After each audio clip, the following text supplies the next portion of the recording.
এই নির্বাচনটা হয়েছে রিজওয়ানা মার্কার নির্বাচন, এবং এখানে শিক্ষিত লোকের সংখ্যা খুব কম। সংবিধান এরা অনেকে বুঝে না। সুতরাং দুই একজনে যেটা বলে সবাই মাথা নাড়ে। এটা হঠাৎ আমার খেয়াল বললো, পাকিস্তানে ছিলাম 50 বছর 12 বছর, অনেক এমপি ইলেক্টেড হয়ে আসতো, লেখাপড়া জানতো না, অনেকে হুক্কা নিয়েও পার্লামেন্টে ঢুকতো।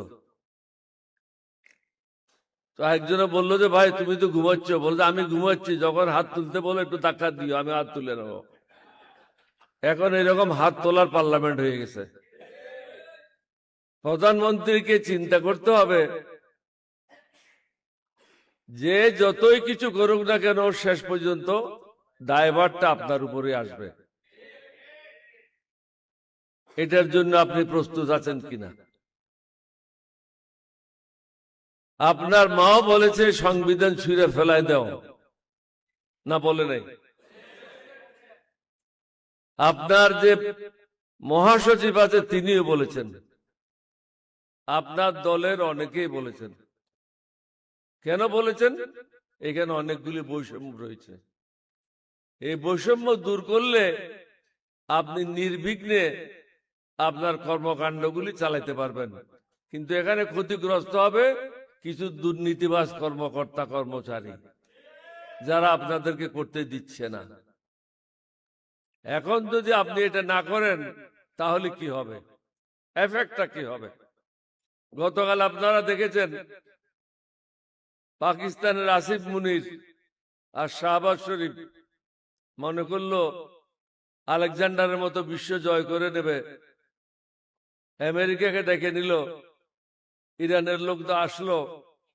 আসলে এটা তারা আমেরিকার একটা পলিসি ছিল যে তারা হেরে যাচ্ছিল, 10-12 দিন সময় নিল আবার রিগ্রুপিং করার জন্য, প্রস্তুতি গ্রহণ করার জন্য।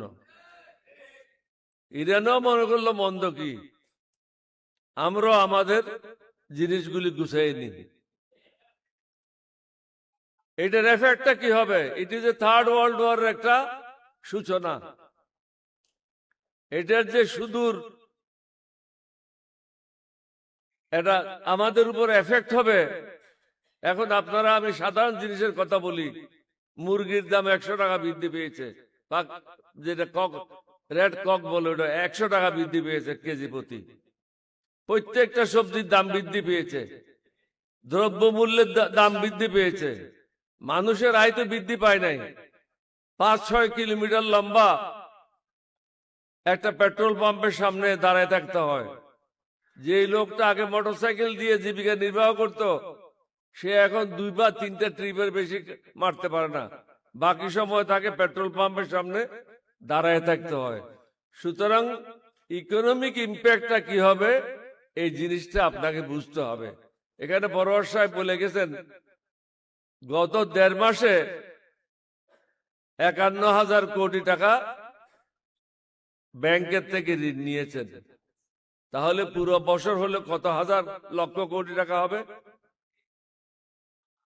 এছাড়াও এটা তো হলো ইকোনমিক সাইডটা, বাইরে যে অশান্তিটা হবে এটা কিভাবে সামাল দেবেন? জনগণের মধ্যে অশান্তিটা সৃষ্টি যে হবে দ্রব্য মূল্যের কারণে, এটা সামাল দেওয়া সম্ভব হবে না। তারপরে আমরা তো বসে থাকবো না। আমরা কি বসে থাকবো? আঙ্গুল চুষবো? আমরা রাস্তায় নামবো। তাহলে কোনটা ঠেকাবেন?